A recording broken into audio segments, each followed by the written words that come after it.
Did you know that in 2024 alone, traffic accidents involving marijuana use increased by 15%? That's right, folks, 15%. Now, I'm not saying it's all Cheech and Chong out there, but this little nugget of information should make us pause. We're gonna unpack the reefer madness and talk about weed, marijuana, cannabis, whatever you call it. We're diving deep into its impact on society, specifically its links to crime, driving incidents, and most importantly, our youth. Get ready for a wild ride because, as it turns out, the intersection of marijuana and society is a lot more complicated than a college dorm room bull session. Buckle up, buttercups. It's gonna be a bumpy ride. First up, let's address the elephant in the room, or should I say, the joint in the room. Many folks worry about marijuana legalization leading to a spike in crime. Do more dispensaries mean more robberies? Does the munchies lead to more grocery store heists? Okay, maybe not that last one, but you get the point. Next, we're slamming on the brakes and talking about driving under the influence. Driving high is just as reckless and irresponsible as driving drunk. We'll examine the statistics and the very real dangers of marijuana-impaired driving. Finally, and perhaps most importantly, we need to talk about the kids. Teenagers, bless their cotton socks, are notorious for making questionable decisions. I speak from experience, folks. Marijuana's impact on developing brains is a serious concern.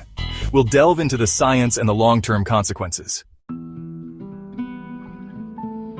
All right, let's talk crime. The million-dollar question, or should I say billion-dollar question. Does legalizing marijuana make our streets more dangerous? The research, my friends, is as hazy as a Cheech and Chong movie marathon. Some studies show a correlation between legalization and an uptick in certain crimes, like petty theft. However, other studies show either no change or even a decrease in crime rates. It's a mixed bag, really. One thing's for sure, marijuana legalization is still relatively new, and we need more long-term data to draw any concrete conclusions. It's like trying to solve a Rubik's Cube while wearing oven mitts. It's tricky, folks. Section 4, Behind the Wheel and the Bloodstream, Marijuana's Driving Hazard. Now let's talk about something that should be a no-brainer, no pun intended. Don't drive high. Just like alcohol, marijuana impairs your judgment, reaction time, and coordination, all essential skills for not crashing your car. Studies have shown that driving under the influence of marijuana significantly increases your risk of having an accident. And no, blasting Bob Marley's Three Little Birds doesn't magically make you a safer driver. The problem is that measuring marijuana impairment is trickier than measuring blood alcohol content. There's no magical breathalyzer, yet, that can instantly tell if you're too high to drive. Section 5. Growing minds, growing concerns. Marijuana's impact on youth. Finally, let's talk about the younger generation. I'm talking about the teenagers, the college kids, the ones who think they're invincible. Spoiler alert, they're not. Here's a sobering statistic. Marijuana use during adolescence can permanently impair brain development, particularly memory, attention, and decision-making. We're not talking about a few lost brain cells after a night of partying.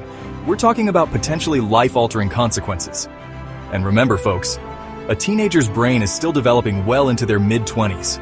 It's crucial that we educate our youth about the risks associated with marijuana use, especially during these critical developmental years. Section 6. Conclusion. So there you have it, folks. A crash course, again, no pun intended, on the social impacts of marijuana.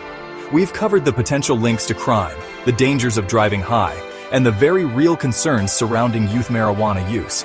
The bottom line is this. Marijuana is a complex issue with no easy answers. It's crucial that we approach this topic with open minds, critical thinking, and a healthy dose of skepticism. Don't just believe everything you read on the internet, unless it's from last week tonight, of course. Do your own research, talk to experts, and form your own informed opinions. And remember, folks, if you're ever offered a joint, just say, "No, thanks. I'm good with my gummy bears."